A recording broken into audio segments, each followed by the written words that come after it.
রবিবার রাত 8:55 মানে আপনার ফেভারিট শো যা বলবো সত্যি বলবো। আর আপনি জানেন এখন রবিবারেও সত্যের ছুটি নেই। চলুন আজ এই 1 ঘন্টায় জীবনের, দিনের, রাজনীতির সার সত্যগুলো বুঝে নেওয়ার চেষ্টা করি।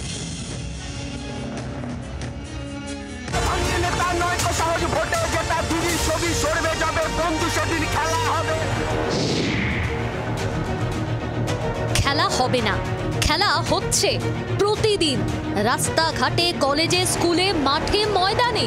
এই খেলা শাসক নেতাদের।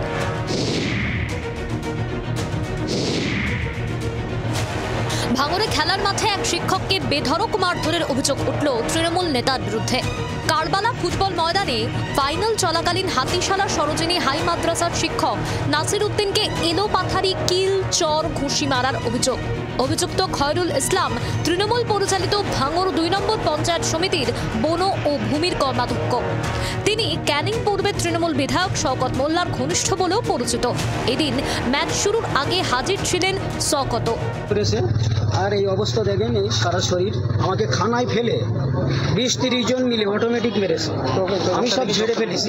এই চশমাটা টোটাল এই অবস্থা, এই চশমাটা এই ভেঙে দিয়েছে। এই চশমা ভেঙে এখানে আমার মাথায় এবং মুখে সবচেয়ে বেশি আঘাত করেছে। পুলিশের সামনে শাসক দলের নেতারা মারধর করেছে বলে অভিযোগ হাই মাদ্রাসার খেলোয়াড়দের। ঘটনার প্রতিবাদে থানার সামনে বিক্ষোভ দেখায় ছাত্ররা। হঠাৎ স্যারকে মারধর করলো, আমিও গিয়েছিলাম ওখানে। যাওয়ার পর দেখলাম আমাকেও ঠেলে ফেলে দিচ্ছি। পার্টি পাড়ার লোক এমনভাবে গালাগালি করছিল শোনার মতো না। টিএমসি ছিল, পুলিশ প্রশাসন ছিল, কোনো কিছু করেনি ওখানে, কোনো কিছু করেনি। ওখানে সব কিছু দেখছিল, দাঁড়িয়ে দেখছিল। মেদিনীপুরে ফুটবল মাঠে রেফারির পেটে লাথি মেরে শনিবারই গ্রেফতার হয়েছিলেন তৃণমূলের পুরপ্রধানের ভাইপো। তার রেশ কাটার আগেই শিক্ষক পিটিয়ে অভিযুক্ত তৃণমূল নেতা খয়রুল। পুলিশ তার বিরুদ্ধে এখনো কোনো ব্যবস্থা নেয়নি। কালকে তো খেলা হবে দিবস ছিল, তো সর্বত্র খেলা হয়েছে। কোথাও শিক্ষকের সাথে, কোথাও রেফারির সাথে, বিভিন্ন ভাবে খেলা হয়েছে। এই রাজ্যে থাকতে গেলে, এই রাজ্যে বাঁচতে গেলে এই দশাই হবে। সারা বাংলা তো আজকে এটাই দস্তুর হয়ে দাঁড়িয়েছে। আমাদের সরকার প্রশাসন এই ধরনের ঘটনায় কাউকে ডিফেন্ড করে না। যিনি এতক্ষণ বক্তব্য রাখছিলেন কি মরে যাওয়া ভালো নাকি গলায় দড়ি যাওয়া, কি সমস্ত কথা বলছিলেন কিছুটা শুনলাম। তিনি তো এই কথাটা বললেন না যে তাদের যিনি এই মুহূর্তে কৈলাস বিজয়বর্গী 2021-এ বাংলার পর্যবেক্ষক ছিলেন, তার ছেলে আকাশ বিজয়বর্গী যখন মধ্যপ্রদেশের ইন্দোরে একজন আধিকারিককে ক্রিকেটের ব্যাট দিয়ে পিটিয়েছিলেন, পুলিশ তাকে গ্রেফতার করানো দূরের কথা, তাকে একবার থানায় ডেকে পাঠানোর সাহস করেনি। এই দরজার কোনো শেষ নেই। আবার এই ধরনের ঘটনা ঘটলেই দুপক্ষ আবার একই যুক্তি সাজাবে, কিন্তু এই দাদাগিরির শেষ হবে না। প্রশ্ন হচ্ছে, রাজা খয়রুলরা কি নিজেদের আইনের ঊর্ধ্বে বলে মনে করেন? এদের ধরা ছোঁয়ার কেউ নেই? প্রশাসনও চোখ বুজে বসে থাকবে? এভাবেই এ রাজ্যে খেলা হবে।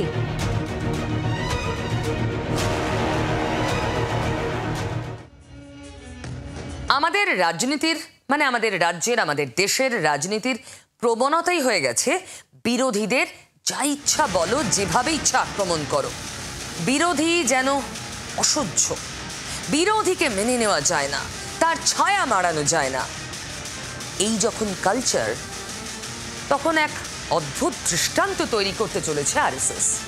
এই কলকাতায় জাতীয় স্তরে বড় আলোচনা সভা করতে চলেছে আরএসএস। আর সেই আলোচনা সভায় আমন্ত্রণ জানানো হবে রাজ্যের মুখ্যমন্ত্রী মমতা বন্দ্যোপাধ্যায়কে।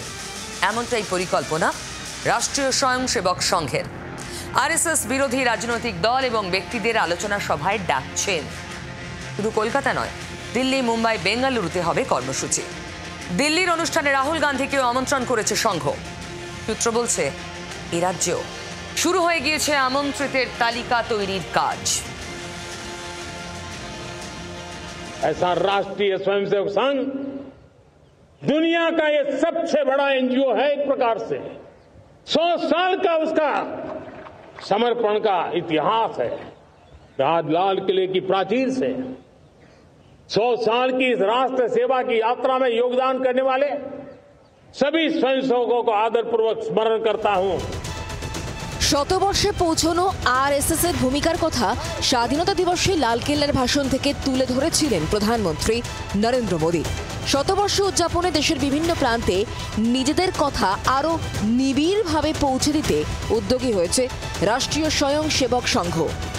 দেশ জুড়ে আলোচনা চক্র আয়োজন করছে আরএসএস। 2018 পর সম্ভবত এই প্রথম এত বড় আলোচনা সভার আয়োজন করছে সংঘ। তারা বলছেন স্টাডি সার্কেল, সমাজের বিভিন্ন স্তরের মানুষকে আমন্ত্রণ জানানো হচ্ছে। দিল্লি, বেঙ্গালুরু, কলকাতা, মুম্বাইতে আলোচনা সভার আয়োজন করা হবে।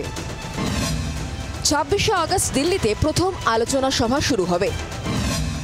আরএসএস প্রধান মোহন ভাগবত থাকবেন আলোচনা সভায়। আমন্ত্রণ জানানো হচ্ছে বিভিন্ন রাজনৈতিক দলের নেতাদের। দিল্লিতে আমন্ত্রণ জানানো হচ্ছে রাহুল গান্ধী, সোনিয়া গান্ধী সহ বিরোধী নেতাদের। ভিন্ন মতাদর্শে বিশ্বাসীদেরও আলোচনা সভায় আমন্ত্রণ জানাচ্ছে সংঘ। সংখ্যালঘু সম্প্রদায়ের প্রতিনিধিদেরও আমন্ত্রণ জানানো হচ্ছে। আমন্ত্রণ জানানো হচ্ছে 12টি দেশের দূতাবাসের প্রধানদের। 26শে বিধানসভা নির্বাচনের আগে কলকাতাতেও হবে আলোচনা চক্র। আলোচ্য বিষয়ের মধ্যে থাকছে সাম্প্রতিক জাতীয় রাজনীতির একাধিক ইস্যু। কলকাতায় আলোচনা চক্র অনুষ্ঠিত হওয়ার কথা ডিসেম্বর মাসে। মূলত 3টি বিষয় নিয়ে তারা আলোচনা করবেন। কি সেই বিষয়?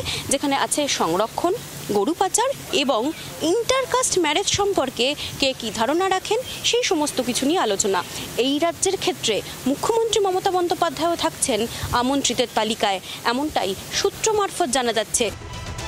প্রতিটি আলোচনা সভা একসঙ্গে প্রায় 1000 জনকে নিয়ে অনুষ্ঠিত হতে চলেছে। কলকাতার অনুষ্ঠানের জন্য আমন্ত্রিতের তালিকা তৈরি শুরু হয়ে গিয়েছে বলে সূত্রের খবর। এখন দেখার বিরোধী নেতারা আদৌ সংঘের এই আমন্ত্রণ গ্রহণ করেন কিনা। 26শে নির্বাচনের আগে বাংলায় গেরুয়া শিবিরের রাজনৈতিক মতাদর্শ ছড়িয়ে দিতে এই স্টাডি সার্কেল বিশেষভাবে সাহায্য করবে বলেই আশা আয়োজকদের।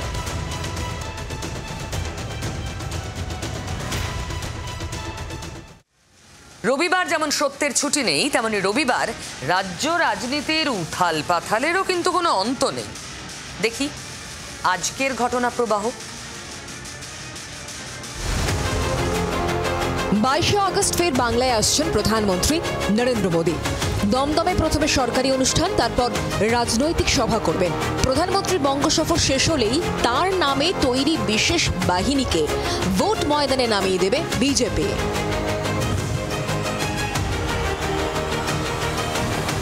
এবার বাংলায় নমো ওয়ারিয়র গ্রুপ তৈরি করতে চলেছে গেরুয়া শিবির। জানা গিয়েছে প্রধানমন্ত্রী বঙ্গ সফরের পরপরই আত্মপ্রকাশ করবে নমো ওয়ারিয়র ওয়েবসাইট। রাজ্যের প্রতিটি বিধানসভার প্রতিটি মণ্ডল থেকে 100 জন তরুণ প্রজন্মের প্রতিনিধি বাছাই করা হবে। তাদের নিয়ে 1 লাখ ওয়ারিয়র তৈরির কর্মসূচি নেওয়া হচ্ছে বাংলায়, যাদের সামনে রেখে রাজ্যের দুর্নীতি, বেকারত্বের মতো ইস্যুগুলি তুলে ধরতে চায় বিজেপি। নমো ওয়ারিয়রদের নিয়ে ফুটবল টুর্নামেন্ট, সাংস্কৃতিক অনুষ্ঠান থেকে শুরু করে যুব সম্মেলনেরও পরিকল্পনা রয়েছে গেরুয়া শিবিরের। বাংলায় দলের এই নতুন বাহিনী গড়ার মূল উদ্দেশ্য যদিও আলাদা। মূল উদ্দেশ্য মমতা বিরোধী প্রচার এবং তার পাশাপাশি বাংলায় কর্মহীনতা এবং দুর্নীতি ইস্যু যুব সমাজের সামনে কিভাবে আরো বড় করে আনা যায়, তাদের উপর প্রভাব ফেলানো যায়, সেটি কিন্তু এই নমো ওয়ারিয়রের প্রধান লক্ষ্য। যা যা অন্যায় হয়েছে, দুর্নীতি হয়েছে পশ্চিমবঙ্গের মানুষের সঙ্গে, সাংস্কৃতিকভাবে, অর্থনৈতিকভাবে, শিল্পের ক্ষেত্রে যেখানে যেখানে আমরা পিছিয়ে আছি, ক্রীড়া ক্ষেত্রে যেখানে যেখানে আমরা আরও ভালো করতে পারতাম, তার বিরুদ্ধে তথ্য সংগ্রহ করা, সেটাকে এক জায়গায় আনা এবং সেটা কেন্দ্রীয় সরকারি যে যোজনাগুলি আছে তার সঙ্গে যুক্ত হলে কীভাবে হতে পারে, বিভিন্ন জায়গায় নতুন ছেলেমেয়েরা যারা রয়েছেন তাদের জন্য একটা এরকম টিমের কথা ভাবা হয়েছে। বছর ঘুরলেই বিধানসভার ভোট যুদ্ধ। তার আগে বাংলার ভোট ময়দানে মোদীর যোদ্ধাদের নামিয়ে খেলা ঘোরাতে চায় গেরুয়া শিবির।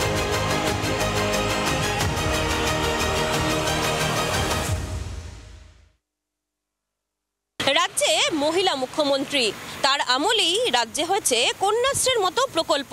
রাজ্যের মহিলা মুখ্যমন্ত্রীকে কাউন্টার করতে এবার সিপিআইএম এর নয়া কৌশল। 26-এর আগে মেয়েদের ব্রিগেড গঠন করলো সিপিএম। এই মুহূর্তে বাংলা ও বাঙালি ইস্যুতে সরগরম রাজ্য রাজনীতি। একদিকে তৃণমূলের অভিযোগ বিজেপি শাসিত রাজ্যে বাংলায় কথা বললেই হেনস্থা করা হচ্ছে, অন্যদিকে বিজেপির দাবি অনুপ্রবেশকারী বাংলাদেশি ও রোহিঙ্গাদের আড়াল করতে চাইছে তৃণমূল। যুযুধান দুই পক্ষের এই দুইমুখী তত্ত্বের মোকাবিলায় অর্ধেক আকাশ অর্থাৎ মহিলাদের দিকে নজর দিচ্ছে সিপিএম। তারই অঙ্গ হিসেবে মেয়েদের ব্রিগেড তৈরির এই উদ্যোগ। মেয়েদের ব্রিগেডে কিউআর কোড দিয়ে গ্রাম থেকে শহর সমাজের সকল স্তরের মহিলাদের যুক্ত হওয়ার আবেদন জানাচ্ছেন মোহাম্মদ সেলিম, মীনাক্ষী মুখোপাধ্যায়রা। তাদের বক্তব্য, সমাজের সর্বস্তরের মহিলারা তাদের সুযোগ সুবিধা, তাদের সচেতনতা নিয়ে আরও বেশি উদ্যোগী হন। স্বাস্থ্য থেকে শিক্ষা এবং নানান ক্ষেত্রে মহিলারা বঞ্চিত। মহিলাদের অধিকার ছিনিয়ে নিতে হবে, আর সেই কারণেই মেয়েদের সজাগ হতে হবে। সেখানে দক্ষতা তৈরি করা, ক্ষমতায়নের জন্য তার পার্টিসিপেশন বাড়ানো এবং তাকে তার মধ্যে সক্ষমতা তৈরি করা এবং তাকে রোজগারের কাজের সঙ্গে যুক্ত করা। অতীত অভিজ্ঞতা আছে, বর্তমানে কিছু প্রয়াস চলছে, ভবিষ্যতে আরো বড় বাড়ানো হবে। স্বচ্ছতার সাথে নিয়োগ, আরো বেশি উৎপাদন ক্ষেত্র, কল কারখানা খোলা, কৃষি উৎপাদনের সাথেও মেয়েদেরকে যুক্ত করা, আরো বেশি উন্নত করার জন্য যে কাজ, সেই কাজে আমাদের ধারাবাহিক প্রকল্প আমরা লোকসভার ইলেকশনের আগের থেকে বলেছি, আজকেও বললাম, আগামী দিনেও এটা একটি আন্দোলনমুখী কাজ চলবে। 21-এর বিধানসভা নির্বাচনে মমতা বন্দ্যোপাধ্যায়ের ছবি সামনে রেখে তৃণমূল স্লোগান দিয়েছিল বাংলা নিজের মেয়েকেই চায়। ভোট পেশিনে তার সুফলও পেয়েছিল জোড়াফুল শিবির। 26-এর ভোটে অর্ধেক আকাশের দিকে তাকিয়ে কি শূন্যতা পূরণ করতে পারবে সিপিএম?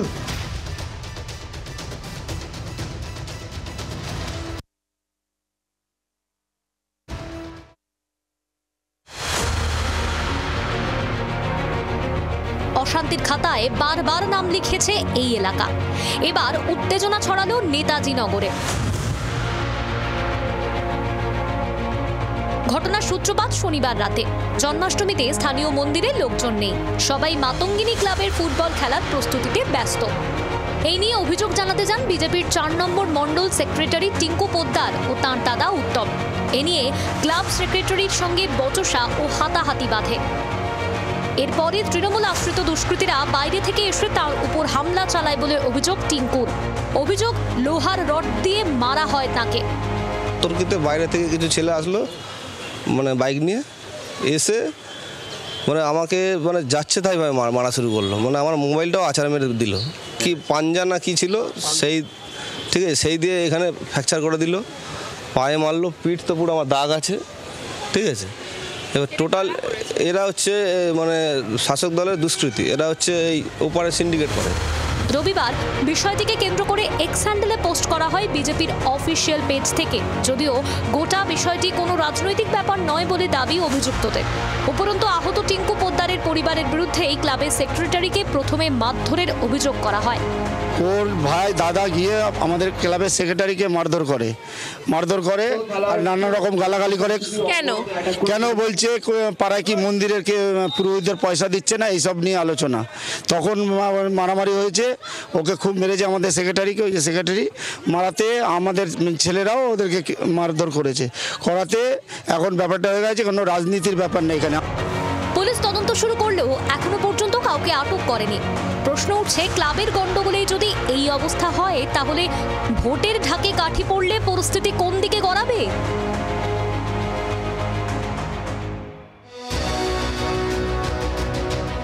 বিরোধী নেতা নেত্রীদের বাড়িতে হামলা কিংবা তাদের আক্রান্ত হওয়ার খবরে বারবার তুঙ্গে উঠেছে চাপানুতো।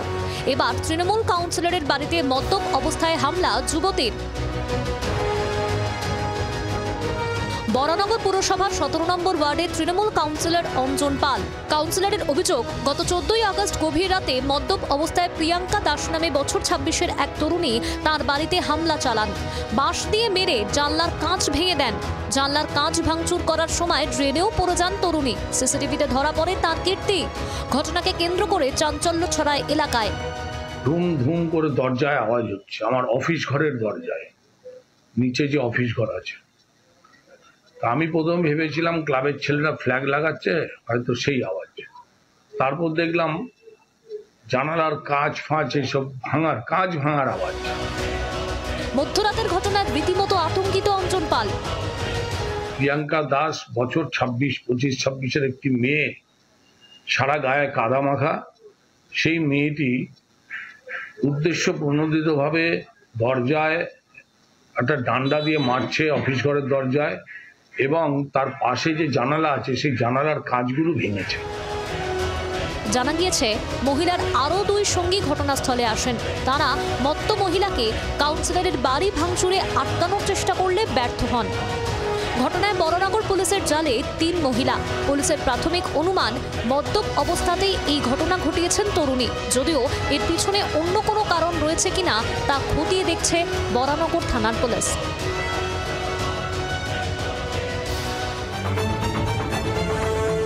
চাকরি ফেরতের দাবিতে ফের পথে নামছেন শিক্ষকরা। সোমবার সল্টলেকে এসএসসি ভবন অভিযানের ডাক দিয়েছে চাকরিহারা যোগ্য শিক্ষক মঞ্চ। এখনো পর্যন্ত তার অনুমতি দেয়নি পুলিশ। তার আগে একটি অডিও প্রকাশ করে বিস্ফোরক দাবি করল বিধাননগর কমিশনারেট। রবিবার সাংবাদিক বৈঠকে 2 ব্যক্তির মধ্যে ফোনালাপের একটি অডিও ক্লিপ শোনান ডিসি বিধাননগর অনিশ সরকার। এর সত্যতা যাচাই করেনি জি 24 ঘন্টা। তবে অডিও ক্লিপে পুলিশের উপর হামলার কথা শোনা গিয়েছে। পুলিশকে লক্ষ্য করে বোমা মারার কথাও।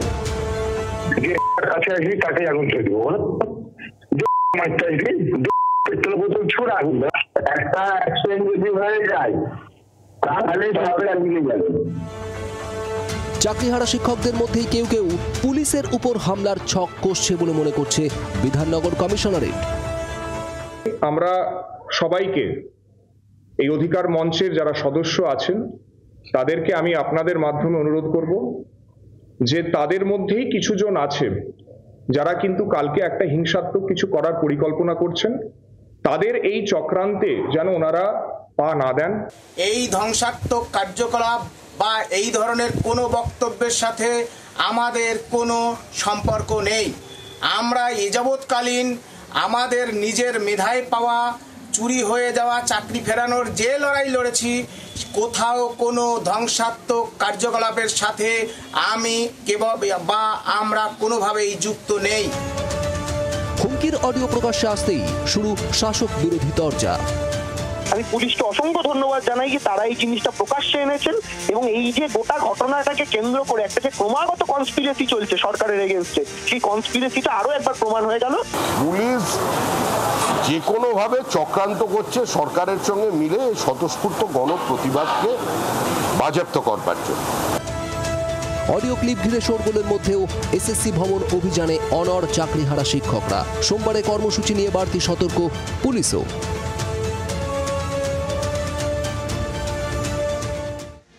এসআইআর এর কাউন্টার করতে বিজেপি আরও একটা অস্ত্র পেল।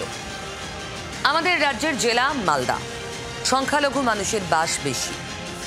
সেখানে হঠাৎ জন্ম শংসাপত্র তৈরি করার আবেদনের সংখ্যা প্রচুর বেড়ে গেছে। কেন এমন হলো খোঁজ খবর নিলাম।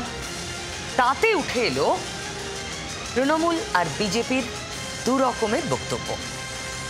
তৃণমূল বলছে আসলে এসআইআর এ ভয় পেয়ে গিয়ে মানুষ তৎপর হয়েছেন। অনেকেরই বার্থ সার্টিফিকেট থাকে না, তারা নতুন করে বার্থ সার্টিফিকেট বানিয়ে রাখতে চাইছেন যাতে বিপদে পড়তে না হয়।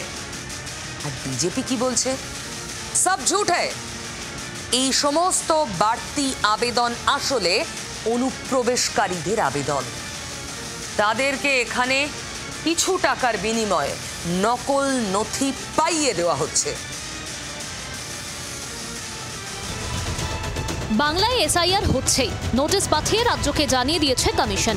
কবে থেকে তা নিয়ে যেমন জল্পনা বাড়ছে, তেমনি কোন পরিচয়পত্র কমিশনে গ্রাহ্য হবে তা নিয়ে চরম বিভ্রান্তিও ছড়িয়েছে বাংলার মানুষের মধ্যে। এই পরিস্থিতিতে আরও একবার নাওয়া খাওয়া ভুলে লাইনে দাঁড়াতে দেখা যাচ্ছে মালদাবাসীকে। মালদা জেলা জুড়ে গ্রাম পঞ্চায়েত এলাকায় জন্ম শংসাপত্রের সংখ্যা 1 লাফে কয়েক গুণ বেড়ে গিয়েছে। স্বাস্থ্য দপ্তরের পরিসংখ্যান থেকে জানা গিয়েছে 2023-এ জেলা পঞ্চায়েত দপ্তর থেকে 44,229টি জন্ম শংসাপত্রের অনুমোদন দেওয়া হয়। 2024-এ সেই সংখ্যা এক ধাক্কায় বেড়ে হয় 55,921। এই বছর 15 জুলাই পর্যন্ত সংখ্যাটা দাঁড়িয়েছে 23,026-এ। রিপোর্ট দেখে চিন্তায় পড়েছেন সরকারি কর্তারা। বিষয়টি নজরে আসতেই তদন্তের নির্দেশ দিয়েছেন জেলা মুখ্য স্বাস্থ্য আধিকারিক। যে জায়গাটার গ্যাপ আছে সেই জায়গাটা হচ্ছে যে কোথায় জন্মেছে, কবে জন্মেছে, কোনো ভেরিফিকেশনের এসওপি আমরা এখনো পাইনি। এসডিও সাহেবের অনুমতি এবং তার এসডিও সাহেবের সার্টিফিকেট ছাড়া কোনো রকম অ্যাপ্রুভাল দেওয়া যাবে না, এটা নির্দেশ বেরিয়ে গেছে।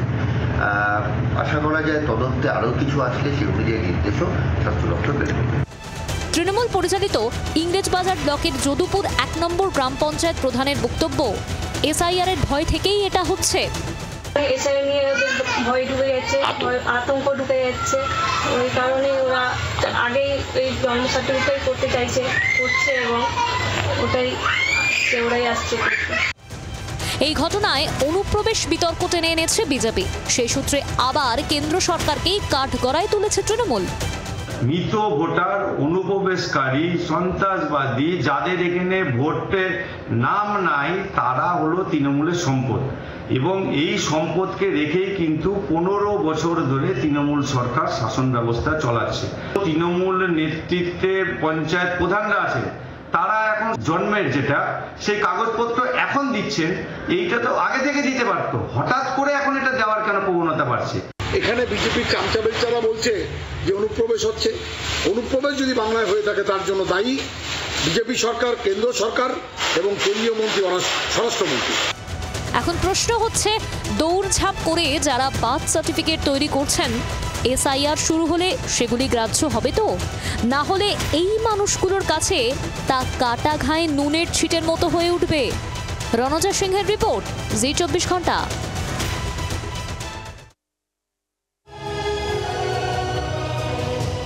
ভোট, ভোটার আর ভূত, এই নিয়েই আপাতত এগিয়ে চলছে বঙ্গ রাজনীতি। তালিকা ঘুরে আচমকাই জীবিত হয়ে উঠছেন মৃত ভোটাররা। এসআইআর নিয়ে যখন চারিদিকে শোরগোল শুরু হয়েছে, তখনই হাওড়া শহরের বিভিন্ন জায়গাতে ভুতুড়ে ভোটারের নাম উঠে আসছে। বিজেপির দাবি, শুধুমাত্র উত্তর হাওড়ার একটি বুথে প্রায় 45 জন ভুতুড়ে ভোটারের নাম রয়েছে। অন্যান্য জায়গাতেও ভুতুড়ে ভোটার রয়েছে বলে তারা দাবি করছেন। আসলে মৃত কিন্তু ভোটার তালিকায় জীবিত। উত্তর হাওড়ার 218 নম্বর বুথে 45 জন মৃত ব্যক্তির নাম রয়েছে বলে দাবি বিজেপির। কেউ 10 বছর 15 বছর আগে মারা গিয়েছেন, অথচ তাদের নাম বাতিল হয়নি ভোটার লিস্ট থেকে। শুধু তাই নয়, এই বুথে থাকেন না যাদের সন্ধান নেই, এরকম ভোটারের নাম রয়েছে তালিকায়। এসব ভোটার দিয়ে নির্বাচনে বাজিমাত করে শাসক দল, এমনই অভিযোগ বিজেপির। এই ভোটার লিস্টে একই পার্টে এরকম কয়েকটা ভোটার আছে যাদের দুবার করে নাম আছে। মানে ভুতুড়ে ভোটার শুধু ভূত না, ভূত, প্রেত, পিচাস, ডাইন সবই আছে। যাদের এই দায়িত্ব আছে বিএলও, তারা এই ভোটার লিস্ট নিয়ে কি কোনোদিন সিরিয়াসলি কাজ করেছে? কিন্তু এবার যে এসআইআর হতে চলেছে, এই এসআইআরে এই নামগুলো নিশ্চিতভাবে যারা মারা গেছে সে নাম ডিলিট হবে। পরিবারের লোকজনের বক্তব্য, কেন মৃত ভোটারদের নাম বাদ যায়নি তা তাঁদেরও অজানা। আমার বাবার নাম আছে ভোটার লিস্টে, উনি গত বছর মারা গেছেন। আর মায়েরও নাম আছে ভোটার লিস্টে, উনি 2012 সালে মারা গেছেন। উনি নেই তো ভোটার লিস্টে নাম কেন থাকবে? এখন আপনি ডেথ সার্টিফিকেট স্বাস্থ্য দপ্তর থেকে আমরা বার্থ সার্টিফিকেট পাই, ডেথ সার্টিফিকেট পাই, তো ওখান থেকে তো ও জানাবে কি এই লোকটা মারা গেছে, অমুক সালে মারা গেছে। তৃণমূলের বক্তব্য, হুতুরে ভোটার ধরার দায়িত্ব নির্বাচন কমিশনের। কোনো বাড়িতে কোনো পরিবারে গেলে তার ছেলে মেয়ে, তার ছেলের বউ বা তার স্ত্রী ডেথ সার্টিফিকেট কোনো পার্টির এজেন্টকে দেবে? আমরা চাই নিরপেক্ষ ভোটার লিস্ট তৈরি হোক এবং আমরাও দাবি রাখছি যে প্রচুর ভোট যারা এলাকা থেকে চলে গেছে দীর্ঘদিন, তালা মরচে পড়ে গেছে, তালাটা মরচে পড়ে গেছে, 10 বছর দিয়ে ভাড়াটা দিয়ে ফ্ল্যাট চালাচ্ছে, তাদেরও কি করে ভোটগুলোতে নাম থাকে? কয়েক মাস আগেই একই এপিকে একাধিক ভোটার কার্ড নিয়ে সরব হয়েছিলেন তৃণমূল নেত্রী। ভুয়ো ভোটার নিয়ে দিল্লির নির্বাচন কমিশন পর্যন্ত ধর্ণা বিক্ষোভ করে তৃণমূল। তারই কাউন্টারে ভুতুরে ভোটার খুঁজতে কোমর বাঁধে বিজেপি। বাড়ি বাড়ি অভিযান থেকে পাওয়া ভুয়ো ভোটারের তথ্য নির্বাচন কমিশনে দেওয়া হবে বলে জানিয়েছে গেরুয়া শিবির। সব মিলিয়ে বিধানসভা ভোটের আগে সমানে সমানে টক্কর। হাওড়া থেকে দেবব্রত ঘোষের রিপোর্ট, জি 24 ঘন্টা।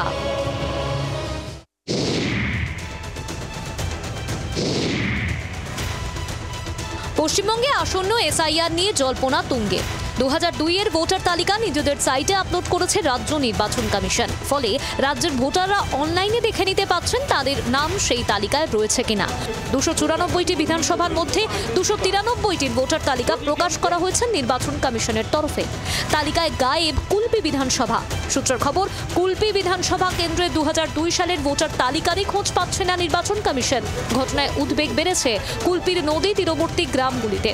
আতঙ্কিত মানে আমরা এখানে থাকতে পারবো কিনা তার সন্দেহ, কারণ আমরা এখানকার স্থায়ী বাসিন্দা। দেখা যাচ্ছে 1998 সালের ভোটার লিস্ট পাওয়া গেছে, আর 2002 সালের ভোটার লিস্ট পাওয়া যাচ্ছে না।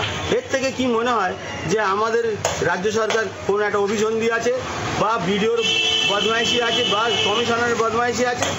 আমরা একটা সংকটে পড়েছি। এর যে রহস্য, এই রহস্য এর মধ্যে কোনো চক্রান্তের আভাস পাওয়া যাচ্ছে, যে এই চক্রান্ত করে আমরা এই ভারতবাসী কুলপির অন্তর্গত যে প্রকৃত যথার্থ ভোটার তারা বঞ্চিত হচ্ছে। স্থানীয় বাসিন্দারা বলছেন, গত 2 দশকে একাধিকবার প্রাকৃতিক দুর্যোগ ও প্লাবনে তারা বহু গুরুত্বপূর্ণ নথি হারিয়েছেন। অনেকের হাতে ভোটার তালিকার প্রমাণপত্র নেই। যদি এসআইআর-এ 2002 সালের তালিকার ভিত্তিতে যাচাই হয়, সেই তালিকা যদি না পাওয়া যায় তবে সমস্যায় পড়বেন তারা। ভোটের তালিকা নিয়ে আমরাও খুব সংশয়ে আছি। যদি আমাদের এই প্রমাণটা চায় তখন আমরা কোথা থেকে দেবো? এখনো পর্যন্ত কোনো ভোটার লিস্ট আমরা এর থেকে বিডিও অফিস থেকে পাইনি, এবং না পাওয়াতে আমরা জনসাধারণ হিসেবে, দেশের নাগরিক হিসেবে আমরা খুব আতঙ্কিত আছি। নির্বাচন কমিশনের সঙ্গে যোগাযোগ করে সমস্যা সমাধানের আশ্বাস দিয়েছেন তৃণমূল বিধায়ক। আমরা নির্বাচন কমিশনের সঙ্গে যোগাযোগ করছি, যত দ্রুত সম্ভব এটা সমাধান যাতে করা যায়। যদি 2002 সালে না পাওয়া যায় তাহলে 2003 সালের ভোটার লিস্ট নিয়ে হবে। বিষয়টা নিয়ে শুরু হয়েছে রাজনৈতিক আকচাকচি। যেসব ভোটার ভোট দিয়েছে তাদের যদি নাগরিকত্ব চলে যায়, তাদের যদি ভোটাধিকার চলে যায়, তাহলে অটোমেটিক প্রধানমন্ত্রী পদত্যাগ করা উচিত। যারা সাংসদ আছে তারা তো প্রত্যেকেই পদত্যাগ করতে হবে। ভোটার লিস্টের সমস্ত কিছু নথি থাকার মানে যেটা থাকে সেটা কিন্তু ব্লকেই থাকে। এর দায় কিন্তু ভিডিওকে নিতে হবে। আমি আশা করব উনি সমস্ত তথ্য জমা দেবেন, পাওয়া যাবে পরে। একদিকে রাজ্য জুড়ে এসআইআর এর নোটিফিকেশন প্রকাশের অপেক্ষা, অন্যদিকে কমিশনের ওয়েবসাইটে আস্ত কুলপি বিধানসভার তালিকা গায়েবে ভোটারদের মধ্যে উৎকণ্ঠা, এক রাশ উদ্বেগ।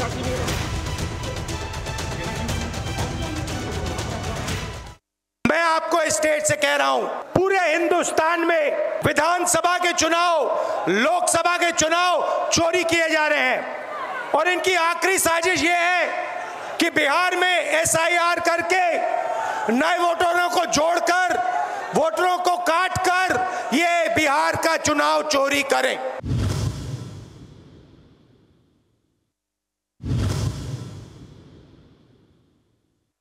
वोट चोरी जैसे गलत शब्दों का इस्तेमाल करके जनता को गुमराह करने का असफल प्रयास किया जाए, भारत के संविधान का अपमान नहीं तो और क्या है।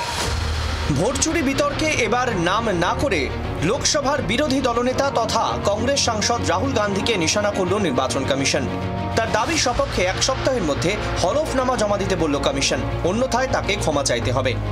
একেবারে সাংবাদিক বৈঠক করে এমনটাই জানালেন মুখ্য নির্বাচন কমিশনার জ্ঞানেশ কুমার। सारे मतदाताओं को अपराधी बनाना और चुनाव आयोग शांत रहे, संभव नहीं। हलफनामा देना होगा या देश से माफी मांगनी होगी, तीसरा विकल्प नहीं है। लोकसभा की सीट कर्नाटक में बीजेपी जीती। हमने ये प्रेस कॉन्फ्रेंस में कहा, इलेक्शन कमीशन ने मुझसे एफिडेविट मांगा। बीजेपी के लोग प्रेस कॉन्फ्रेंस करते हैं, उनसे कोई एफिडेविट नहीं मांगा। বিহারে ভোটার তালিকায় বিশেষ ও নিবিড় সংশোধন বা এসআইআরে খসড়া তালিকা থেকে 65 লক্ষের নাম বাদ গিয়েছে। বিহার ছাড়িয়ে তা এখন দেশের রাজনীতির ইস্যু। কিছুদিন আগে এক সাংবাদিক বৈঠকে রাহুল গান্ধী দাবি করেছিলেন, লোকসভা নির্বাচনে কর্ণাটকের মহাদেবপুরা বিধানসভা কেন্দ্রে 6.5 লক্ষ ভোটের মধ্যে 1 লক্ষেরও বেশি ভোট চুরি করেছে কমিশন। এরপরই ভোট চুরি নামে পোর্টাল খুলে ক্যাম্পেন শুরু করে কংগ্রেস। এবার এ নিয়ে সরব নির্বাচন কমিশন। हमने कुछ दिन पहले देखा कि कई मतदाताओं की फोटो उनकी अनुमति के बिना मीडिया के समक्ष रखी गई,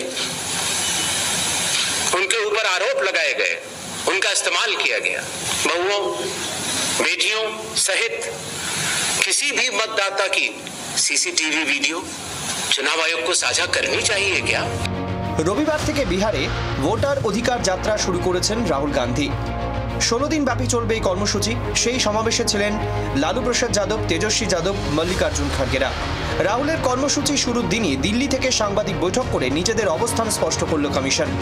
এসআইআর প্রক্রিয়ার ব্যাখ্যা দিয়ে কমিশনের দাবি, ভোটার তালিকাকে ত্রুটিমুক্ত করাই এই প্রক্রিয়ার লক্ষ্য। নির্বাচন কমিশন রাজনৈতিক দলগুলির মধ্যে কোনো ভেদাভেদ করে না।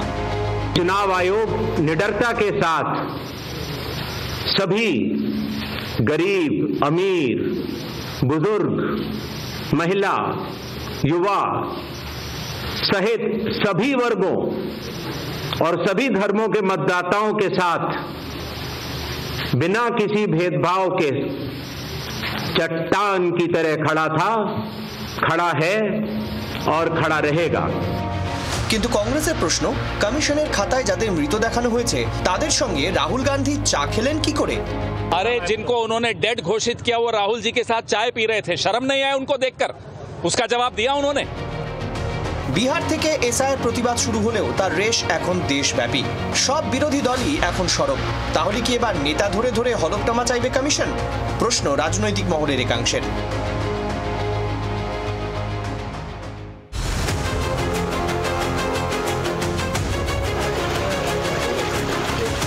বিপর্যয় যেন কিছুতেই পিছু ছাড়ছে না হিমালয়ের। কিশতওয়ারের পর এবার কাঠুয়া। মেঘ ভাঙা বৃষ্টিতে ভেসে গেল কাঠুয়া জেলার জাংলোট এলাকা। গত কয়েকদিন ধরেই ভারী বৃষ্টি চলছিল কাঠুয়া জেলা জুড়ে। রবিবার ভোর রাত নাগাদ আচমকা মেঘ ভাঙা বৃষ্টি নামে জাংলোট এলাকায়। হরপাবানে কাদা আর পাথরের স্রোতে তছনছ হয়ে যায় গোটা এলাকা। इस समय हम ग्राउंड जीरो पर हैं। आपको बता दें कि जोड़ इलाके में यहाँ पर बादल फटने की घटना हुई है और कितना नुकसान हुआ है ये तस्वीरों में आप देख सकते हैं। मैं सहयोगी कहूँगी आपको तस्वीरें दिखाएं। ये मकान है लोगों के और पूरे मकान जो है मलबे में धंस गए हैं। अभी भी SDRF और पुलिस की टीमें जो है लगातार राहत और बचाव के कार्य में यहाँ पर लगी हुई हैं। দ্রুত ঘটনাস্থলে পৌঁছে উদ্ধার কাজ শুরু করে SDRF এবং জম্মু কাশ্মীর পুলিশ। तो हमें इन्फॉर्मेशन मिली तो हम तुरंत वहाँ से भागे अपने बाकी साथियों के साथ और 2.5-3 घंटे जो है पैदल रास्ता था, रोड सारा ख़त्म हो गया है, वॉश आउट हो गया है। तो जैसे ही यहाँ पर पहुँचे तो यहाँ पर जो यहाँ के स्थानीय निवासी थे उन्होंने बताया कि इस जगह पर 3 जो है लोग दब चुके हैं, सोए हुए थे डेब्रिस के अंदर। तो उसमें से हमने अभी थोड़ी देर पहले 3 लोगों को जो है यहाँ से अनर्थ करके वो डेड रिपोर्टेड हैं। ভোর রাতে যখন বিপর্যয় নেমে আসে তখন গ্রামের বেশিরভাগই ঘুমিয়েছিলেন। কাদা পাথরের স্তূপের ভিতরে আটকে পড়েন বহু মানুষ। कठुआ में देखें रात से हेवी रेन हो रहा था, तो जो थाना जखोल बागा वाला एरिया में जो फ्लैश फ्लड हुआ, तो उस फ्लैश फ्लड में दुर्भाग्यवश जो है लैंडस्लाइड होने की वजह से 7 लोगों की जान गई है। पूरा वहाँ पे रेस्क्यू ऑपरेशन चल रहा है। Army, SDRF, NDRF, civil admission police कर रही है। उसमें जो लोगों को जो था उनको रेस्क्यू भी किया गया है। कुछ लोग जो है उनको हेक्टर से रेस्क्यू किया जा रहा है क्योंकि वहाँ से एक्सेसिबिलिटी कट गई। রবিবার দুপুর পর্যন্ত 7 জনের মৃত্যু। আর কতজন কাদা পাথরের স্তূপে আটকে রয়েছেন তা এখনো পর্যন্ত স্পষ্ট নয়। হরপাবানে ধসে গিয়েছে এলাকার প্রায় সব রাস্তা। ग्राउंड जीरो पर है कठुआ के उस इलाके में जहां पर बादल फटा है, कुदरती कहर है। और आप ईश्वर की तस्वीरें देखें कि SDRF की टीम लगातार राहत और बचाव कार्य में यहां पर लगी हुई है। ऊपर से पूरा ये पहाड़ का मलबा जो है यहां पर बीचों बीच आ गया और आप देख सकते हैं कि राहत और बचाव कार्य लगातार जारी है। রবিবার ভোর রাতে শুধু জাংলোট এলাকায় হরপাবানের পাশাপাশি মেঘ ভাঙা বৃষ্টিতে ধস নামে কাঠুয়ার অন্তত 4 আলাদা আলাদা জায়গায়। जी मीडिया की टीम इस समय ग्राउंड जीरो पर मौजूद है, जहां पर घाटी में ये बड़ी तबाही का मंजर जो है वो देखने को मिला और कई जगह से जो रास्ता है वो पूरी तरह से कट चुका है। आप देख सकते हैं senior officer Jammu Kashmir police के वो अब मौके पर जो है वो लगातार पहुंच रहे हैं और साफ तौर पर मदद जो है वो पहुंचाई जा रही है। CISF, CRPF और भारतीय सेना, Jammu Kashmir police, SDRF, NDRF की टीमें। और आप ये देखिए पूरी तरह से रोड जो है वो यहाँ पर बह चुका है और इसी वजह से अब हम भी लगातार कोशिश कर रहे हैं कि उस स्पॉट तक पहुँचा जाए, पर ये ट्रैक जो है वो पूरा चढ़ना पड़ेगा क्योंकि लगातार मुश्किलें कई। आप देख सकते हैं DIG जम्मू से सांबा कठुआ रेंज शिव कुमार वो भी लगातार अब इसी एरिया से जा रहे हैं और ऐसे ही सीनियर ऑफिशियल जो हैं जम्मू कश्मीर पुलिस के लगातार, और हम भी कोशिश करेंगे कि उस स्पॉट तक आपको पहुंचाया जा सके जहां पर लगातार एक बड़ी त्रासदी जो है वो लोगों पर आई है। और आपको बता दें कि कल भी पिछले 3 दिनों से लगातार जी मीडिया किश्तवाड़ के चिसौती इलाके से रिपोर्ट कर रहा था और किस तरह से वहां पर भी तबाही का मंजर देखने को मिला। और एक बार फिर से यहाँ पर जम्मू कश्मीर के ही कठुआ में के घाटी और अलग अलग जगहों पर 4 जगहों पर बादल फटने की घटना सामने आई है। একটানা বৃষ্টি চলছে উপত্যকার বিভিন্ন এলাকায়। বৃহস্পতিবার কিশতওয়াড়ে মেঘ ভাঙা বৃষ্টিতে অন্তত 60 জন প্রাণ হারিয়েছেন। এখনো সেখানে নিখোঁজ বহু মানুষ। সেই বিপর্যয়ে দেশ কাটতে না কাটতেই এবার কাঠুয়া। হরপাবানে ধ্বংস হয়ে গিয়েছে এলাকার অন্তত 30 থেকে 40টি বাড়ি। পরিস্থিতি দ্রুত স্বাভাবিক করার চেষ্টা চালিয়ে যাচ্ছে প্রশাসন। এদিকে উপত্যকার মানুষকে ক্রমশ ঘিরে ধরছে হরপাবানের আতঙ্ক।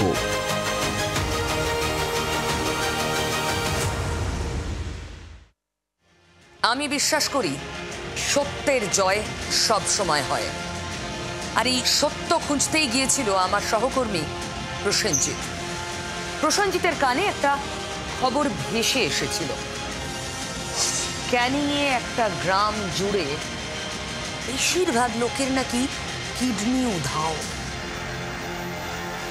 উধাও মানে এটা তো কোনো বিবর্তন নয় যে একটা গোটা গ্রামের মানুষের শরীরে প্রাকৃতিক বিবর্তন হয়েছে, তাদের কিডনি নেই বা থাকলেও একটা, নিশ্চয়ই এর পিছনে কিছু রয়েছে। ঠিক এই অনুমানে ভর করেই প্রসেনজিৎ ক্যানিংয়ের ওই গ্রামে পৌঁছে যায়। ঝুঁকি ছিল, প্রসেনজিৎ সেই ঝুঁকি নেয়, কারণ এটার পিছনে বড় কিছু, বড় কোনো উদ্দেশ্য, স্বার্থ জড়িত থাকার সম্ভাবনা প্রবল ছিল। প্রসেনজিৎ ওই গ্রামের অলিতে গলিতে পথে ঘাটে ঘুরে বেরিয়েছে সত্যিটা তুলে আনতে। প্রসেনজিৎকে তাবাসি দিচ্ছি, ক্যামেরা বন্দি করেছে ওই গ্রামের কিডনি উধাওয়ের সত্য। দেখুন।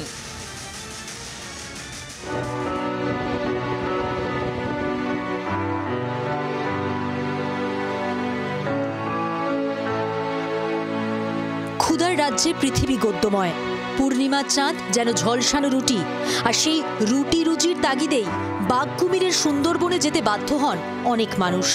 মাছ কাঁকড়া ধরতে গিয়ে প্রাণও হারান অনেকেই, যার জেরে সুন্দরবন সহ দক্ষিণ 24 পরগনার একাধিক জায়গা বিধবা পল্লী বা বিধবা পাড়া নামে পরিচিত। কিন্তু জানেন কি, এই সুন্দরবনেই এমন একটি জায়গা রয়েছে যা কিডনি পাড়া নামে পরিচিত। কিন্তু এমন বিচিত্র নামের কারণ কি? উত্তরের খোঁজে কিডনি পাড়ায় জি 24 ঘন্টা। দক্ষিণ 24 পরগনার ক্যানিং পশ্চিমের দাঁড়িয়ে হাটপুকুরিয়া এসছি, হাটপুকুরিয়া পঞ্চায়েত। এখানে কিডনি পাড়া নাম হয়ে গেছে, অনেকেই বলে। আমরা সেই পঞ্চায়েত এলাকাতে এসেছি যেটা তেঁতুলবেড়িয়া এই এলাকার নাম। খাতায় কলমে গ্রামের নাম তেঁতুলবেড়িয়া হলেও এই এলাকা কিডনি পাড়া নামেই পরিচিত, কারণ গ্রামবাসীদের অনেকেই নিজেদের একটি করে কিডনি বিক্রি করে দিয়েছেন, টাকার জন্য বেচে দিয়েছেন শরীরের এক গুরুত্বপূর্ণ অঙ্গ। সেই থেকেই গ্রামের নাম কিডনি পাড়া। তবে শুধু ক্যানিং নয়, বাসন্তী, গোসাবা, ভাঙড়, জীবনতলা এলাকাতেও রয়েছে এমন অঘোষিত কিডনি পাড়া। কিন্তু শয়ে শয়ে গ্রামবাসীরা এমনভাবে কিডনি বিক্রির কারণ কি? দানার জ্বালায় দিয়েছিলাম, কার কাছে পেয়ে উঠিনে লাস্টে একটা বাধ্য এই কাজটা করেছিল। আরও তো অনেক কাজ ছিল, তো কাজ থাকলেও 3-4টা বাচ্চা কাচ্চা আছে, তো ভবিষ্যতে যা কিছু একটা ঘরদর করেছি, সরকার দেখছে না আমাদের। এই দেনাপানা হয়ে গেছে, যার জন্যে এই অবস্থা। ঘর নেই, দর নেই, মেয়ের বিয়ে দিতে পারছি না। একটা মেয়ের বিয়ে দিয়ে অনেক টাকা দেনা হয়ে গেছে, এই অবস্থায় চলছে। কি করবো, স্বামীর দেনা পাওনা হয়ে গেছে, ওই জন্য দিচ্ছি। আর কি করা যাবে, দেনা পাওনা তো আমার তো আদায় করতে হবে না। একটা ঘর নেই, দোর নেই, ঘর থেকে জল পড়ছে, কি করব। গ্রাম ঘুরে জানা গেল কিডনি বেচেও সবার ভাগ্য ফেরেনি, কারণ একটি কিডনি বিক্রি করে কেউ পেয়েছেন 10 লাখ, কেউ আবার 7 থেকে 8 লাখ, কারো কারো ভাগ্যে জুটেছে মাত্র 1 লাখ টাকা। কারোর আর্থিক অনটন, কারোর মাথায় বিপুল দেনা, বাধ্য হয়ে পাচারকারীদের খপ্পরে পড়ছেন গ্রাম বাংলার এই অসহায় মানুষগুলো। সেই সুযোগে দক্ষিণ 24 পরগনা জেলা জুড়ে সক্রিয় হয়ে উঠেছে কিডনি পাচার চক্র।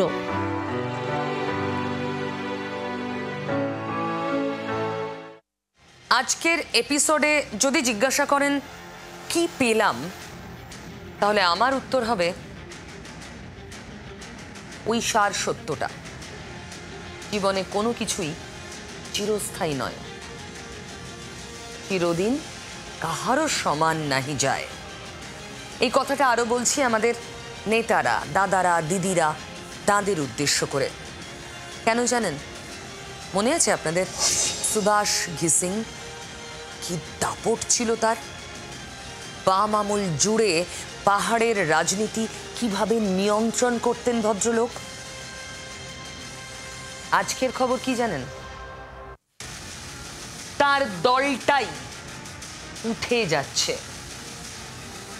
আনুষ্ঠানিক প্রক্রিয়া শুরু হয়ে গেছে এই দলটাকে আর স্বীকৃত রাজনৈতিক দল হিসেবে না রাখার জন্য। তাই নেতারা যারা দাপট দেখান, হুমকি দেন, খেলা দেখান, তারা মনে রাখবেন প্লিজ, চিরদিন কাহারও সমান নাহি যায়।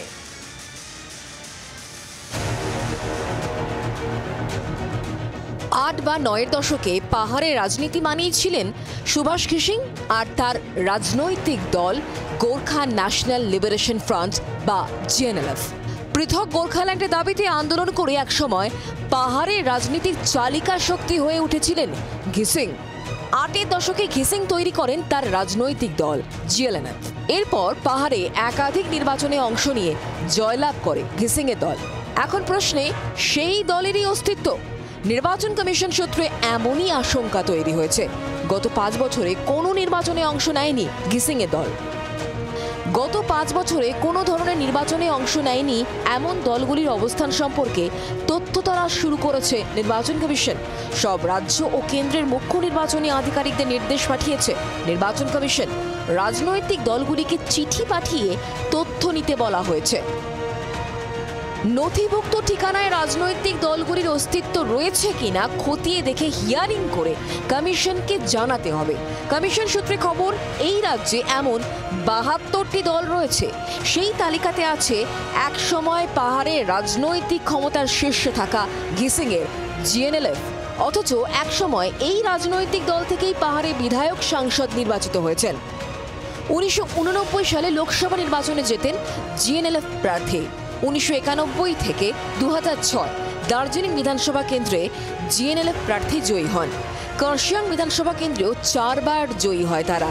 কালিম্পং বিধানসভা কেন্দ্রে 3 বার জয়ী হয় সুভাষ ঘিসিং এর দল। তবে 2019-এর পর থেকে আর কোনো ভোটে লড়তে দেখা যায়নি সুভাষ ঘিসিং প্রতিষ্ঠিত দলকে। আর তার জেরেই শোকজ। 2015 সালে সুভাষ ঘিসিং এর মৃত্যুর পরেই ধীরে ধীরে ক্ষয়িষ্ণু হয়েছে জিএনএলএফ। কমিশন সূত্রে খবর, প্রশাসনের মাধ্যমে বার্তা পাঠিয়েও সেভাবে সাড়া মেলেনি। স্বাভাবিকভাবেই প্রশ্ন উঠছে, বাস্তবে কি জিএনএলএফ অস্তিত্বহীন? ইতিমধ্যেই জিএনএলএফ দলের কর্তৃপক্ষকে রাজ্যের মুখ্য নির্বাচনী আধিকারিকের দপ্তরে হিয়ারিংয়ের জন্য ডেকে পাঠানো হয়েছে। দার্জিলিংয়ের জেলা শাসক তথা জেলা নির্বাচনী আধিকারিকের কাছেও জিএনএলএফ নিয়ে রিপোর্ট চাওয়া হয়েছে। আগামী সোমবার রাজ্য সিইও দপ্তরে রিপোর্ট পাঠানোর কথা দার্জিলিং জেলা নির্বাচনী আধিকারিকের। সেই রিপোর্টের ভিত্তিতে এবং আগামী 29 অগস্ট জিএনএলএফ দলের পদাধিকারীদের হিয়ারিং। প্রথম দফায় 8টি দলকে এরকম ডেকে পাঠানো হয়েছিল যারা গত 5 বছরে কোনো নির্বাচনে অংশ নেয়নি। এই প্রথম দফার 8টির মধ্যে 7টি দলের নাম কিন্তু মুছে গিয়েছে, কারণ তারা তাদের কোনো অস্তিত্ব দেখাতে পারেনি। 12টি দলকে 29 আগস্ট ডাকা হয়েছে, তার মধ্যে রয়েছে এই সুভাষ ঘিসিংয়ের জিএনএলএফও। জিএনএলএফ নেতারা বলছেন ভোটে না দাঁড়ালেও তারা আছেন। কমিশনের কাছে নিজেদের যুক্তি রাখবেন তারা। उस नोटिस को हम बखूबी से जवाब देंगे। कुछ सालों से हम लोग अभी एनडीए के अलायंस पार्टनर है गवर्नमेंट ऑफ इंडिया के साथ, बीजेपी के साथ हम एनडीए अलायंस में जुड़े हुए हैं। तो तमाम बातें हैं जिनको हम इलेक्शन कमीशन को जो मिसअंडरस्टैंडिंग हुआ है उनको हम बताएंगे। শেষ পর্যন্ত কি হবে সুভাষ কিশিং এর দলের ভবিষ্যৎ? কমিশনের মাপকাঠিতে শেষ পর্যন্ত পাশ করতে পারবে এক সময়ের পাহাড়ে ঝড় তোলা দলটি?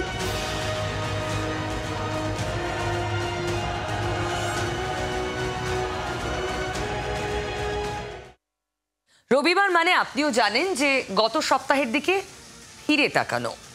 তা ফিরে তাকাতে গিয়ে প্রথম কি মাথায় এলো জানেন? হুমকি, সাহস না দুঃসাহস। পরপর ভারতকে লক্ষ্য করে পরমাণু হুমকি দিয়েছে গত সপ্তাহে পাকিস্তান। প্রথমে আমেরিকায় গিয়ে আসিম মুনির, তারপর নিজের দেশের মাটি থেকে প্রধানমন্ত্রী শাহবাজ শরীফ, মাঝে বিলাওয়াল ভুট্টো। চলুন তো দেখি সেই ফাঁকা বুলিগুলো ঠিক কেমন ছিল। আমাদের পড়শি দেশে বড় সংকট তৈরি হয়েছে। সংকট এমনই যে আতঙ্কে কাঁপছে গোটা পাকিস্তান। এই আতঙ্ক সার্জিক্যাল স্ট্রাইক বা এয়ার স্ট্রাইকের নয়, এই আতঙ্ক জলের।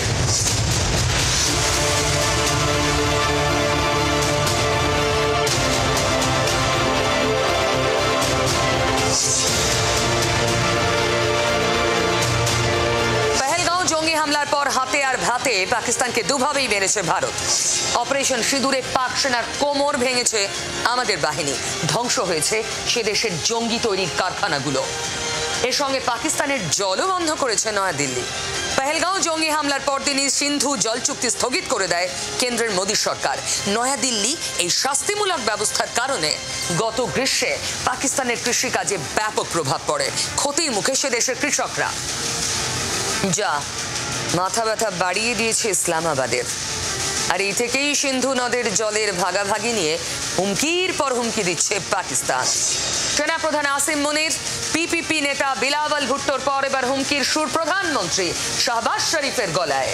গত মঙ্গলবার ইসলামাবাদে এক জনসভায় উপস্থিত হয়ে চড়া সুরে ভারতকে হুঁশিয়ারি দেন শাহবাজ। জোর গলায় বলেন, বিন্দু বিন্দু সিন্ধু রক্ষায় প্রতিজ্ঞাবদ্ধ পাকিস্তান।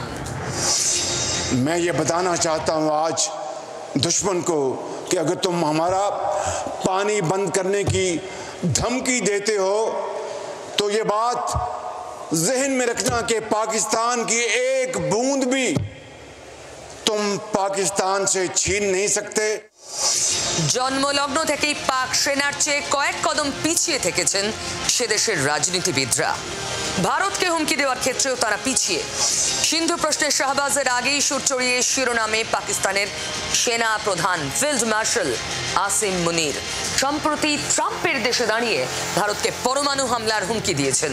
ভারত সিন্ধু নদে বাঁধ দিলে মিসাইল মেরে বাঁধ ভেঙে দেওয়ার হুমকি দিয়েছেন।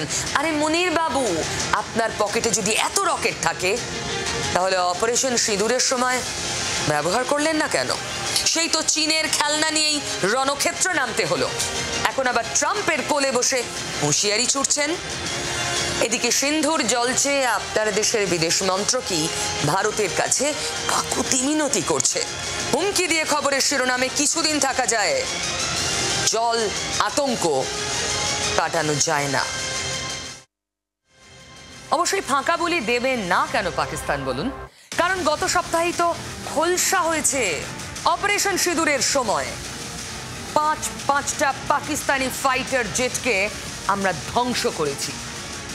গায়ে লাগবে না? অপারেশন সিঁদুর শুরুর 94 দিন পর বড় তথ্য সামনে এলো। আনলেন বায়ুসেনা প্রধান, আমাদের বায়ুসেনা প্রধান।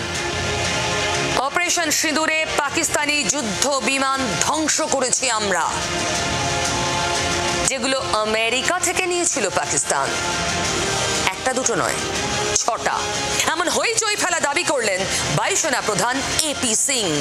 শুধু তাই নয়, পাকিস্তানের জাকোবাবাদ বিমান ঘাঁটিতে একাধিক পাক F-16 ধ্বংস হয়েছে বলে দাবি বায়ুসেনা প্রধানের। প্রশ্ন উঠছে, পাকিস্তান কি তার দেশের ধ্বংস হয়ে যাওয়া বিমানই ভারতের বলে চালাতে চাইছিল? প্রশ্ন তো উঠবে।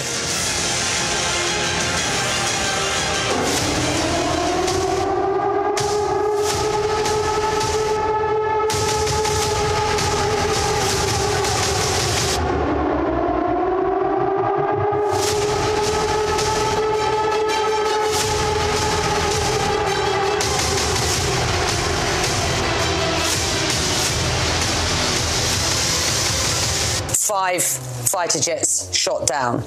Where's the evidence for that, sir? It's all over the social media, or Indian social media, not on our social media. সেদিন একটি দেশের প্রতিরক্ষা মন্ত্রী আন্তর্জাতিক সংবাদ মাধ্যমের কাছে দাবি করেছিলেন 5টি ভারতীয় যুদ্ধবিমান ধ্বংস হয়েছে, আর তিনি তা জেনেছেন সোশ্যাল মিডিয়া থেকে। WhatsApp university student Khwaja Mohammad Asif তখনও হয়তো জানতেন না আসলে তার দেশেরই হাল খারাপ।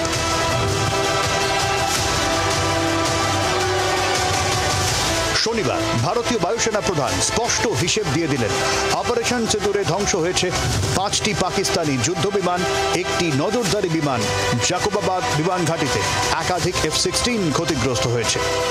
We have at least 5 fighters confirmed killed and 1 large aircraft, which could be either an Elint aircraft or an AWNC aircraft, which was taken out at a distance of about 300 kilometers. This is the actually largest ever recorded surface-to-air kill that we can talk about. Operation সিঁদুরে পাক ক্ষয়ক্ষতির আরও খতিয়ান দিয়েছেন বায়ুসেনা প্রধান।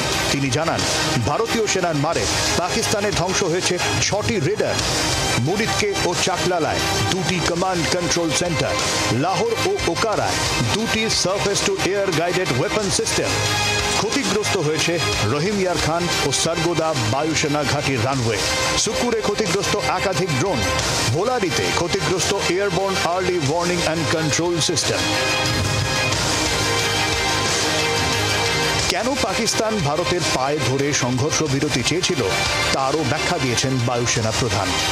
I can say that it was, more of the high-tech war which was fought. In about 88-90 hours of war, we were able to achieve, so much of damage to their system that it was very clear in their mind that in this current situation, if they continue, they are going to continue paying for it more and more. So they have come forward and sent a message again through DGMO कि हम बात करना चाहते हैं, and which was accepted from our side. And when I say our side, it's not just the Air Force, it's the joint decision that was taken, and it was taken even at the highest level. সংঘর্ষ বিরতির সিদ্ধান্ত সবাই আলোচনা করেই নিয়েছেন, তাও স্পষ্ট করেছেন এপি সিং। তবে তার সঙ্গে এটাও স্পষ্ট করেছেন, কখনোই ভারতীয় সেনার ওপর কোনো রাজনৈতিক চাপ ছিল না। অপারেশন সিঁদুরে ফ্রি হ্যান্ড ছিল তাদের। There was very clear political will, very clear directions which were given to us, and there were no kind of restrictions which were put on it. Many people have spoken somewhere. Unfortunately, everybody is speaking about it कि कुछ ना कुछ मैं बोल दूंगा इस बारे में. So there have been talks about was there any restriction, were you kept constrained? If there were any constraints, they were self-made. We, the forces, decided what will be our rules of engagement. এবার বল পাকিস্তানের কোর্টে। মার খেয়েও গলাবাজি করা যে দেশের স্বভাব, স্বীকার করার সৎসাহস রয়েছে পাক সেনার।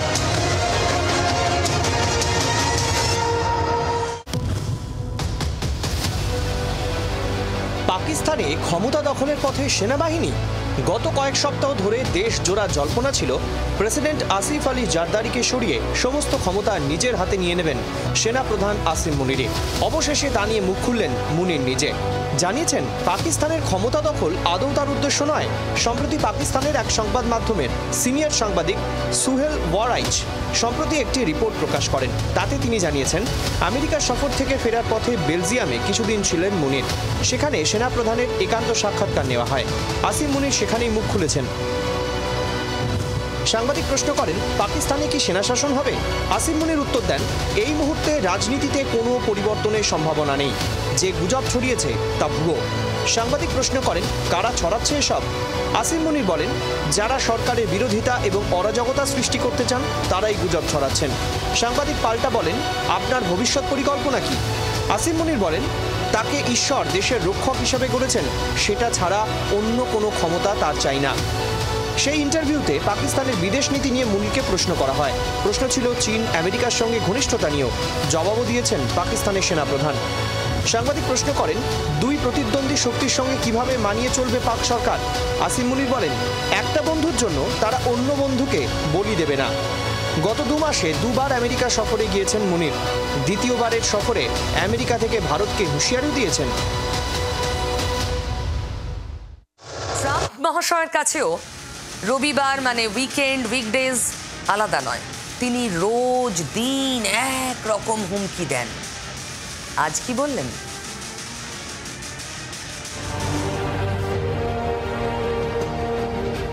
ধমকে চমকে হুমকি হুঁশিয়ারি দিয়ে তিনি নাকি দুনিয়ার সব যুদ্ধ থামিয়ে দিচ্ছেন। তবে রাশিয়া ইউক্রেনের যুদ্ধ থামার নামই নেই। রাশিয়া ইউক্রেন যুদ্ধ থামাতে এবার ডোনাল্ড ট্রাম্প কি করবেন? রাশিয়ার প্রেসিডেন্টের পর সোমবার ইউক্রেনের প্রেসিডেন্টের সঙ্গে ওয়াশিংটনে বৈঠকে বসছেন ট্রাম্প। পুতিনের সঙ্গে বৈঠকে ট্রাম্পের বডি ল্যাঙ্গুয়েজ গোটা দুনিয়া দেখেছে। এবার দেখার ভলোদিমির জেলেনস্কির সঙ্গে কি করেন তিনি। ফেব্রুয়ারিতে হোয়াইট হাউসে ডেকে তো রীতিমতো ধমকেছিলেন ইউক্রেনের প্রেসিডেন্টকে। এবার কি করবেন? পুতিনের সঙ্গে বৈঠকের পর জেলেনস্কির সঙ্গে ফোনে এক দফা কথা হয়েছে আমেরিকার প্রেসিডেন্টের। ডনেস্ক অঞ্চলে পূর্ণ নিয়ন্ত্রণ পেলে রাশিয়া যুদ্ধ থামিয়ে দিতে রাজি বলে নাকি বৈঠকে জানিয়েছেন পুতিন। রিপোর্টে প্রকাশ, সাক্ষাতের পর মার্কিন প্রেসিডেন্ট ডোনাল্ড ট্রাম্প জেলেনস্কির কাছে রাশিয়ার প্রস্তাব পৌঁছে দেন, তবে পত্রপাঠ তা খারিজ করেছেন জেলেনস্কি। এরপরে সোমবার ওয়াশিংটনের বৈঠক। তবে ওভাল অফিসে গতবারের বৈঠকের উত্তপ্ত পরিস্থিতির পুনরাবৃত্তি রুখতে তৎপর হয়েছেন ইউরোপীয় দেশের নেতারা। আন্তর্জাতিক সংবাদ মাধ্যম প্রকাশিত খবর অনুসারে ইউক্রেনের প্রেসিডেন্টের সঙ্গে ইউরোপীয় নেতাদের প্রতিনিধি থাকার সম্ভাবনা। ফিনিশ প্রেসিডেন্ট বা ন্যাটো মহাসচিব থাকতে পারেন জেলেনস্কির সঙ্গে। বৈঠকে ট্রাম্পের প্রস্তাবে জেলেনস্কি কতটা রাজি হবেন এখন সেটাই দেখার। দুদেশের সংঘাত থামাতে ট্রাম্পের পরবর্তী টার্গেট ভ্লাদিমির পুতিন এবং ইউক্রেনের প্রেসিডেন্ট ভলোদিমির জেলেনস্কিকে মুখোমুখি বৈঠকে বসানো। মার্কিন সংবাদ মাধ্যমে প্রকাশিত খবর অনুসারে পুতিন জেলেনস্কিকে নিয়ে 22শে আগস্ট বৈঠক করতে চান ট্রাম্প। রাশিয়া বা ইউক্রেন কোনো পক্ষই ত্রিপাক্ষিক বৈঠক নিয়ে কোনো মন্তব্য করেনি। আলাস্কার বৈঠকে পুতিন সাফ করে দিয়েছেন ডনেস্কের দখল তার চাই। জেলেনস্কি এটা মানতে রাজি হবেন কি, নাকি ওভাল অফিসে আবার হবে সেই ফেব্রুয়ারির বিতণ্ডার রিপিট টেলিকাস্ট? ভারতের অর্থনীতিকে মৃতপ্রায় বলছেন মার্কিন প্রেসিডেন্ট ডোনাল্ড ট্রাম্প, আর তারই দেশের গুগল ক্রোম কিনে নিতে চাইছেন ভারতে জন্ম নেওয়া যুবক। ভাবতে পারছেন? ট্রাম্প শুনেছেন, জানেন, ট্রাম্পের মৃতপ্রায় অর্থনীতিতে জন্ম নিয়ে বড় হয়ে ক্রোম কেনার স্বপ্ন। তথ্য প্রযুক্তি দুনিয়ায় হইচই ফেলে দেওয়া এই যুবকের নাম অরবিন্দ শ্রীনিবাস। গুগল ক্রোম কিনতে চেয়েছে পারপ্লেক্সিটি এআই। পারপ্লেক্সিটি এআই এর সহ প্রতিষ্ঠাতা মানে কো-ফাউন্ডার এবং CEO Arvind Srinivas. Google Chrome কিনতে চান তিনি। $3,450 কোটি দিতে চেয়েছেন অরবিন্দ। ভাবুন, $1,400 কোটি মূল্যের সংস্থার এই উচ্চাসা নিয়ে তোলপাড় শুরু হয়েছে।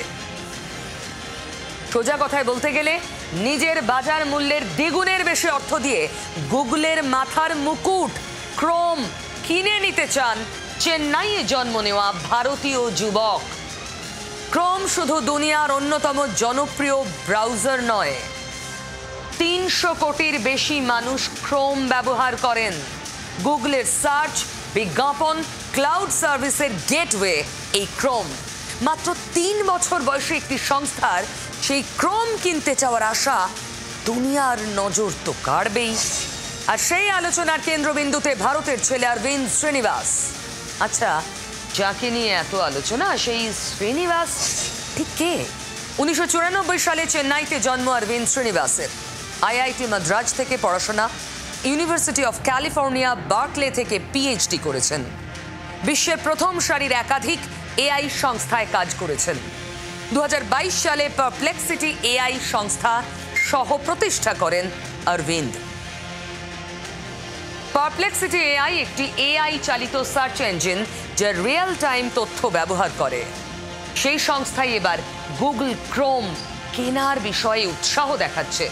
অনেকে আবার বলছেন, সম্প্রতি মার্কিন মুলুকের আদালতে সার্চ মনোপলি রাখা নিয়ে সমালোচনার মুখে পড়েছে গুগল, আর সেই সময় পারপ্লেক্সিটি এআই এর এই অফার খুব তাৎপর্যপূর্ণ।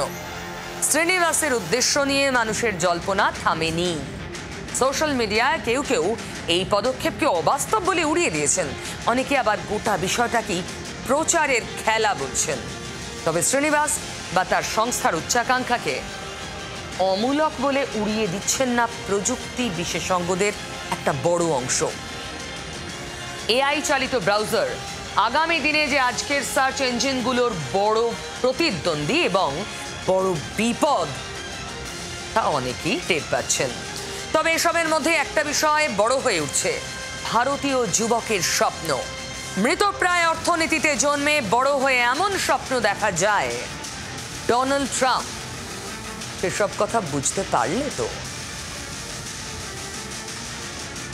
সত্য কখনো থেমে থাকে না, তাই সপ্তাহে 7 দিন রাত 8:55 যা বলবো সত্যি বলবো। সঙ্গে থাকুন।